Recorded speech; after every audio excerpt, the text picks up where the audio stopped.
Hi folks, I would like to introduce myself. My name is Payal and I am a traveler who also loves to meet people. And I think a blend of both is where this concept of melting pot has come about. In my Melting Pot series, I will be talking to lots of inspiring people from different parts of the world and also from different cultures, whom I meet during all my travels. The common factor between these folks will be the desire to follow their passion and make it a way of life. So step into this melting pot and enjoy the chats. Hi listeners, I'm in Dubai and joining me today on a melting pot is an all-inspiring Malavika Raghavan, who is the founder of Piece of Bake.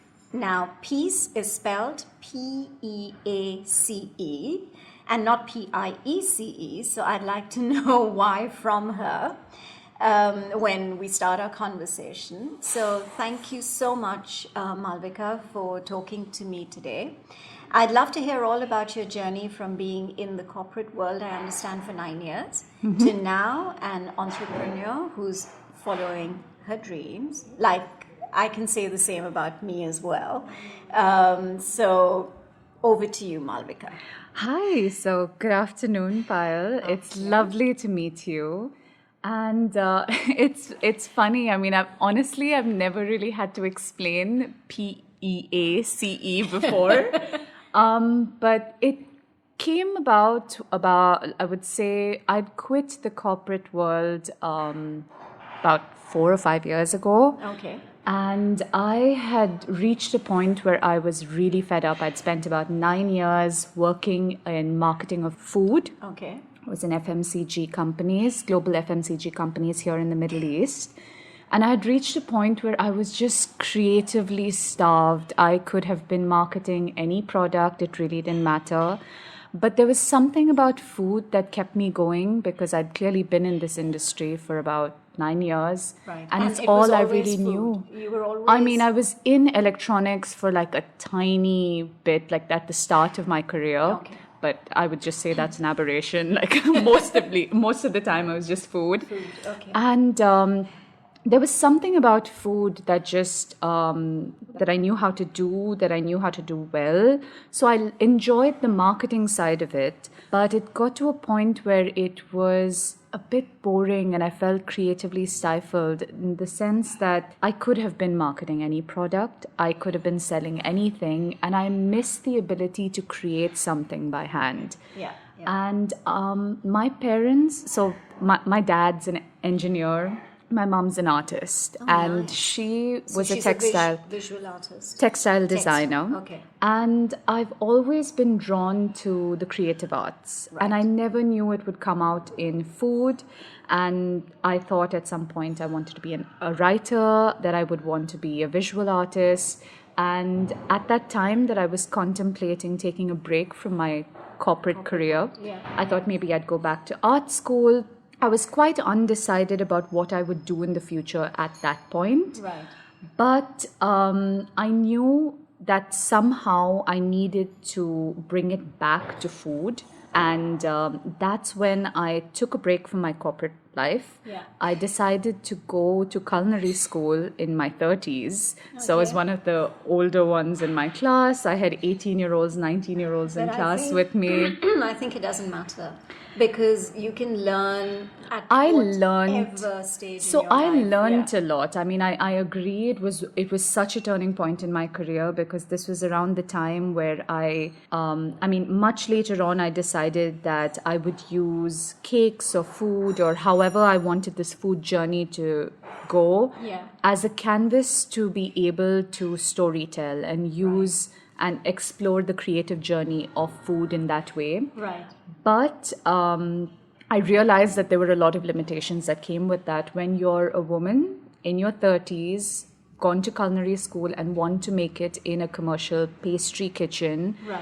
It's really hard to do that. I did it here, and I remember being the only woman in the pastry kitchen. I remember having to lift like 15-liter pans and working really long hours a day and eating rubbish food. So, I mean, you were sitting there and making these beautiful, decadent pastries that come out to customers. Right. And you're eating like potato skins and rice. I mean, this was at one of the fanciest like patisserie, gourmet patisserie stores here in Dubai. Right. And I told myself, I mean, if this was going to be really hard, I'd do it for 6 months. If it was something that I really liked, I would learn from this experience and do it for a year. And after having done my career for I'd worked for 9 years and then I took a break. I was so disappointed with myself that I didn't even last a few months in that job because it was incredibly hard. So I remember going into this pastry kitchen day after day, and I'd come back home to my husband and be like, I can't do this, but I hate to tell you that I can't do this because you suddenly start to feel like a failure, like, oh my God, I was doing really well in my career. Yeah. Why did I have to quit and leave that behind to do this thing that I'm not really sure? And in the beginning, it sort of is really to figure out exactly what you want, but I knew that food was going to be my space. And I wanted to continue to find a way for me to enjoy my passion. Right. And not be consumed by it and not be in a place where I felt like this not isn't overwhelmed. Not overwhelmed and not in a place where I wasn't really enjoying myself. So I decided to take a step back from the kitchen, and that's when I started to write a food blog called Piece of Bake. Okay. And in my head, I had envisioned this place to be a safe and happy and wonderful place that would give me a lot of peace. And that's what baking always was for me. So when I'd get into the kitchen and bake a cake or bake cookies or brownies or something really simple at home, it was so meditative. It was such a happy place, and I enjoyed that feeling and I wanted to do more of it. Right. And at the same time, I understood that there were a lot of like home chefs in Dubai who didn't have formal culinary school experience, who would probably want to know how to bake that perfect cake or how to, sort of demystify the art of baking for the home baker. So I started to write my blog, and I started to take pictures, and slowly I started to become more and more popular on social media. And at that time, a lot of local restaurants, so I'm talking about smaller restaurants and smaller brands, started to reach out to me to say, hey, we see that you have formal culinary school experience, and we see that you're writing all of these blogs that's like recipes that seem to be really popular. We'd like you to design dessert menu for our restaurant. And that's when I said, every decision I've ever made since I quit my corporate job has been in a place where I don't feel afraid to take a risk. Yeah. I don't feel afraid to, what do I have to lose? Yeah. And I feel that's very well said, because anybody who has a passion and, you're starting from an idea, basically, and then that idea is developing as you go along. Exactly. And you just feel that, okay, if it doesn't work out, I always have something to fall back on. But because it's an idea which is combined with passion, you just want to, you have that inner drive, right? And also I realized that, I had spent pretty much all of my education doing business. I did my master's, I did my MBA.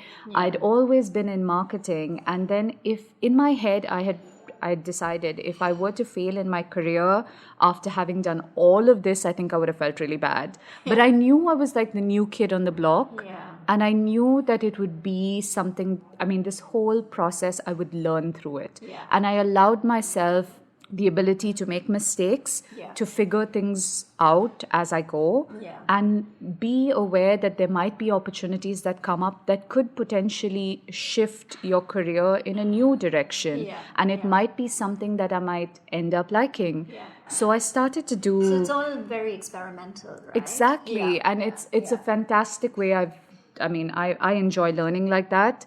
There are lots of things that I have succeeded at, failed at, but I've just realized that it's given me the ability to pivot really quickly. So I know now, okay, this isn't working, or this direction isn't particularly working for me. I'll move. I'll just pivot, and I have the ability to turn and try and figure something out, and that's helped. Right. So this was around the time I started to do dessert menus for restaurants, and it started to work out. I started to get more and more gigs. So when you say dessert menu, was it just designing the menu, or you were also creating? I mean, you were also doing. So I was doing everything from the concept to the actual recipe testing, training of their staff, and following up on quality, making sure, like service staff knew how to sell it to customers. So an end-to-end solution. I realized that the marketing side of it for restaurants, for smaller restaurants, was something that they weren't particularly sure about how to do. Obviously, they didn't have dedicated staff to have a separate pastry chef, which is where I came in to design dessert menus.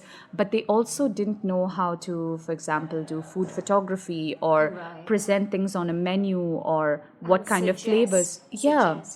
And also how to maybe co-sell something, so sell this along with a coffee. Or so I realized that some of my marketing experience came into play, a lot of my food experience came into play, and this is when I started to reach out to other specialists that I wasn't a food photographer at this point, I wasn't a food stylist at this point, but I started to reach out to people all through social media and start to build a network around some of the more specialized functions that I wasn't entirely aware of how to do on my own, but I knew that if I collaborated with people, the product of what we would offer together would be much better than me going at it individually. You're listening to a fusion of stories recounted for the first time ever by some fascinating people from across the globe with me, Payal, on this very unique and special podcast series, Melting Pot. I think what you're saying is combining skills. Right? I think you now realize, I mean, this is also my corporate experience coming into play, where you realize you don't have to be that person who knows everything, who does everything. Also, along this journey, it allowed me the ability to now hone in on a skill. I'm really good at this one thing or two things. Let me focus on that. But as value addition, I can also offer another service that I'd be happy to collaborate with a friend on and offer the customer even better value. So because of the ability to collaborate with some wonderful people through the last few years, the kind of services that we're able to offer as a team are far better than, a single person going at it for some of these other brands. So through the process, we've done tons of work on menu development, on branded content for food brands, and it's been incredible. So that is the main part of my business. And before I even started with the restaurant work, a lot of the content that I was putting out on my blog was related to cake decorating. I started off learning cake decorating even before I went to culinary school, and continued to enjoy making cakes, like occasion cakes and birthday cakes. And it was also a really interesting way for me to play around with flavors. So I understood that, certain kinds of flavors probably work together, and the medium that I used to express that was cakes. So it became my go-to. I continued to use, a lot of people would come back to me for like an unconventional flavor of a cake. I continued to make cakes for friends of friends. And the network kept growing. And again, I had the opportunity through putting cake content out for brands to come back to me and say, we really like the way that you decorate these cakes, and a lot of people seem to be showing interest. Would you be interested in teaching people how to cake decorate? I was going to ask you about that as well. There are some there. I never thought I'd be a teacher. I never saw myself cake decorating, but it was just such an amazing place to be in that place where you've done this for a few years, and you want to be able to teach someone a skill that you've had over 4 years in 30 minutes or an hour. And I enjoy that. And a lot of earlier, a lot of the work that I did was about, I enjoy these flavors. Let me show you how it's done. Versus now becoming a part of other people's food stories and about their journey. So even though I was doing a lot of restaurant work and I continue to do restaurant work and menu development stuff, the cake journey became less about me making cakes because it was a way for me to express my creativity. Yeah.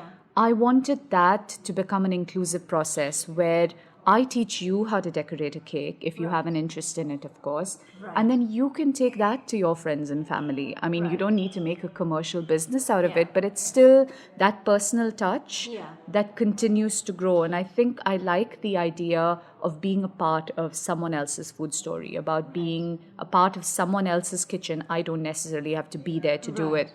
So is that where, because I picked up something from one of your blogs where you say that I rediscover my love for art and food and see how they form a great canvas for storytelling and remind us how inspiring the world can be before we all joined the rat race. So, I think it's very interesting the way you put, obviously you have a flair with writing as well. Which I promise you now, I don't do enough of. I mean, the only storytelling I do is an Instagram caption, which is like, I don't know how many words, but it's limited to that. And so how many followers do you have? So about 3,500 now. Okay. And a similar amount on Facebook. Okay. But the idea was always to sort of grow that base and build a community. Okay. So I have a lot of engagement on my social media accounts, and there are a lot of people who continue to come back. Yeah. And the beauty of what I do is my business has pivoted so many times that I was always a bit hesitant and worried, will people understand what I do? Right. And I would continue to make excuses and sort of like, I caught myself many times explaining what I do to people. Right. And it's incredible now that I can sit back and people come back to me and tell me, oh, I get it. You do this and you do this and you also do I that. I also feel that the more you talk about it with people, the more it kind of, you're able to, there's more clarity, right? So, I mean, I get that because also it helps that I am the face of Piece of Bake. Yeah. So people now understand the work that I do. They like my style, my aesthetic, and I think it's just something people are able to understand that you can express your creativity and your interest in food in many different ways. Yeah. It could be through cakes, it could be through various kitchen experiments, but that art or that blank canvas can also translate in many other ways. Yeah. So we were talking about how at a point where I was doing cake after cake, week after week, cake after cake, week after week, I came to a point where I was doing these things out of my kitchen at home. Yeah. And I was really worried that I wouldn't be able to cook a half-decent meal for now me. And I was married, so to my new husband. So I actually started a line of gourmet spice mixes to help busy people like me and other people working in the corporate field here in Dubai to help make gourmet, like delicious meals, but really conveniently at home. It doesn't involve you going out to the supermarket, having to buy 10 or 15 different spices. So you just kind of blend So I it. blend all of these spices, and these spice mixes I take to farmers markets and makers markets around the city, and I've been doing that for 2 years now, and it's become incredibly popular. So it's amazing because I am not a good cook. Right. I make pastries, I make desserts, which my husband really doesn't like. So, I mean, I'm winning no brownie points there. Yeah. But I wanted to be able to cook really flavorsome food conveniently while still sustaining my main business. Yeah. And I knew that there would be a market for something like this. And having worked in people like... have such busy lives, right? It's true. And like having worked in that industry. So, I mean, this is now taking me... It's really funny because I can't now sit here and say, oh, I don't think I would have got... I mean, I don't think I really enjoyed FMCG marketing. I would have wanted to give that up. I look back now and I think about all of these little experiences and how they've sort of been such an integral part of my journey to bring me to where I am today. Yeah. And having spent 9 years in marketing of FMCG, that's what I knew how to do. I knew how to do food, but I also knew how to do a food product. Yeah. So Yeah. I did the packaging, I knew the marketing, I took it to, initially I said I'd take it to makers markets just to sort of get feedback and understand and see if there was traction around it. We now sell this product online, and it's worked out incredibly to the point where we've built this community where people use the product and they send back their recipes to grow a community around more and more people who are flavor patrons and flavor chasers who are interested in making really interesting different food. Because, and again, it goes back to that point of me being part of someone else's food journey. And that's what really, in a sense, brings me back to that place of finding my true calling and finding peace in the kitchen. Because I realized the other exhausting side of having to work in a kitchen and all of that wasn't as gratifying. It was tiring, it was exhausting, and I was beginning to resent the stuff that I thought I really liked. Versus doing this, something like this, where I get to be a part of someone else's food story and allowing them to use these spices in a way that appeals to them, that is important to them. Same with how I teach my cakes now. So apart from the food product and the cakes and teaching people about cakes and all of the restaurant work that I do, something very recently that I started about actually February of this year. I started, I'd hurt my leg, so I had a ligament tear, and this kept me from the kitchen. I wasn't doing a lot of restaurant work, I wasn't doing a lot of cake work. And at this time, I sort of found myself saying, I need to start to use my hands again. I need to do something because I feel creatively stifled. I feel, I don't know, I'm itching to do something. And many years ago, while I was still working in corporate, I had taken up pottery and realized that maybe that might be something I might be interested to do. And I said, okay, I don't know where it's going to go. I never know where anything's ever going to go. You have to try it. And I decided that I would try it out. And it was a way, I was doing a lot of content for my Instagram and for my blog. And I wanted to take these interesting food photography pictures that didn't look like generic plates that came from IKEA. There's nothing wrong with an IKEA plate, but it just didn't sort of represent the kind of food that I was putting out. So I said, I'm going to do pottery. I'm going to start to make maybe some plates and cake stands and things that made my food look more interesting. I started to put that content out, and a lot of people started to get more and more interested in ceramic tableware. And I started to sell this online, take it to food photographers, food stylists, food bloggers who were making a lot of food content and offered them a product. At the end of all of that, I said, okay, I mean, I can sell this to individuals, but why don't I bring more value back to my core business where I was doing a lot of menu development work for restaurants? Why don't I also tell them, I can bring a photographer friend in who'll do the content, but why don't we have these interesting props and ceramics so the product that they're finally presenting can be even more interesting? So now I do menu development work for restaurants, but I also do the ceramic tableware that they will serve everything on. And I mean, initially, I would be so hesitant to explain to people I do a whole bunch of different things.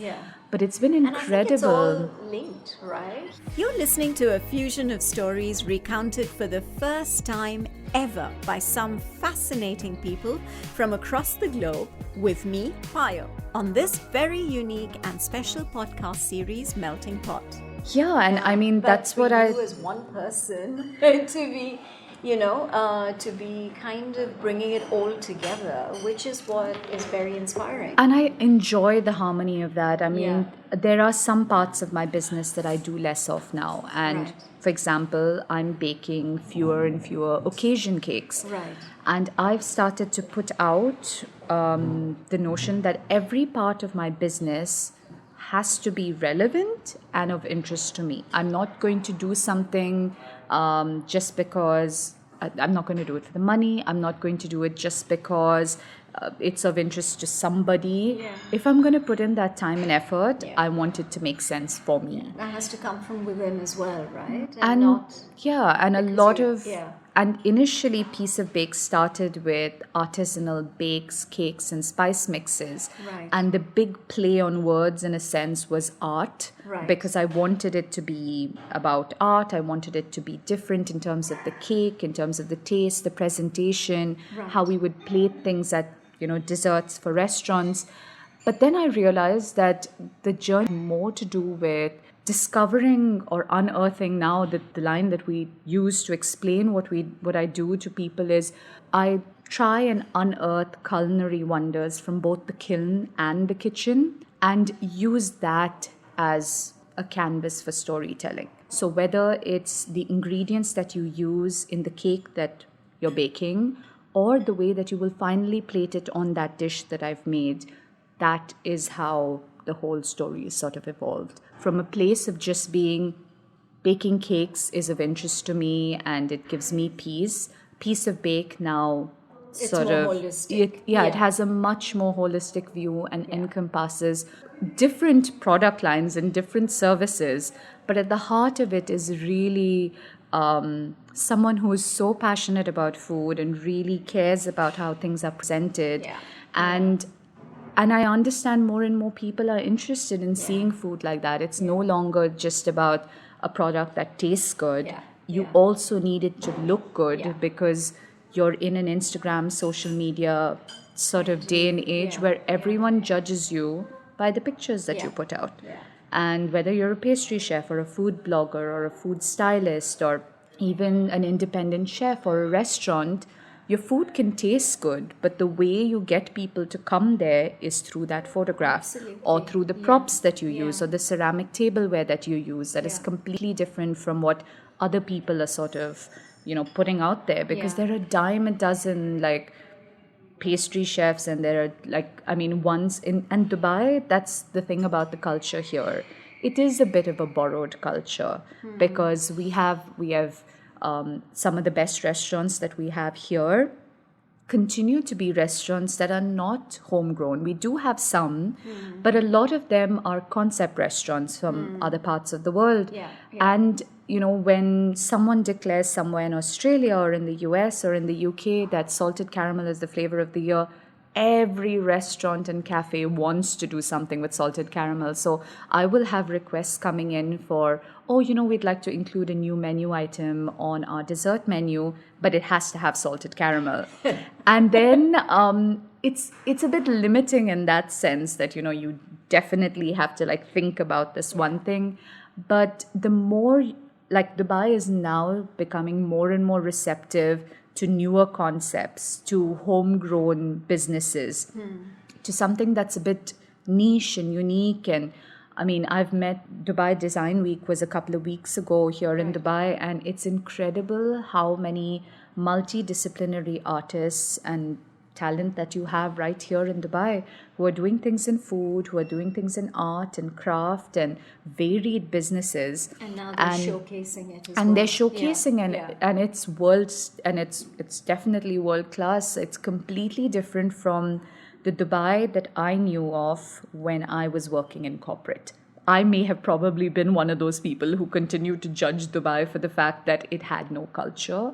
And I miss that. I grew up in a Dubai that was, my parents lived here. It was so much about community. You could make the city what you wanted for yourself. So if you were more of an active sort of person, or you enjoyed sports, or you enjoyed socializing with your community, there was a lot of that stuff that you could continue to make for yourself because Dubai was so small.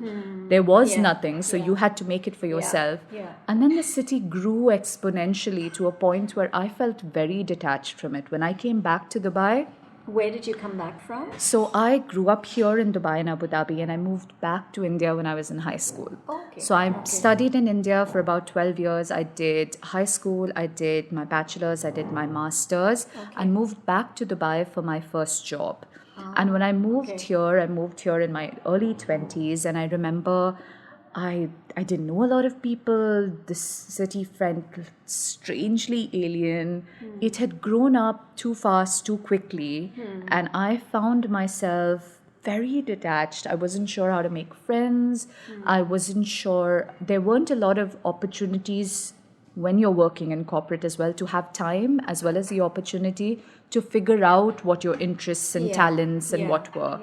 And at that time, I sort of went back to what I knew, which was art and which was baking. And these were the things that made me happy. And I wanted to go back to some of that in my free time. Right. And I only ever got an opportunity to do it on the side. And I knew I may want to explore something like this in the future. Right. But to be honest, when you're working a corporate job, I don't know how people have that side hustle and then continue to make it.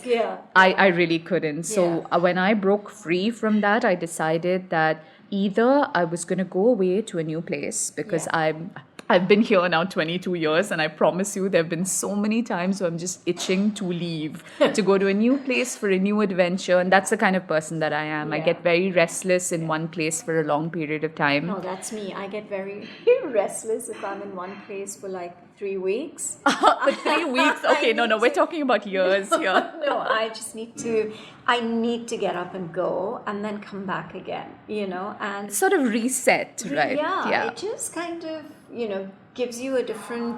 and there's a certain kind of sameness. I think when I was working in corporate, I loved the people that I worked with and I loved the work that I was doing.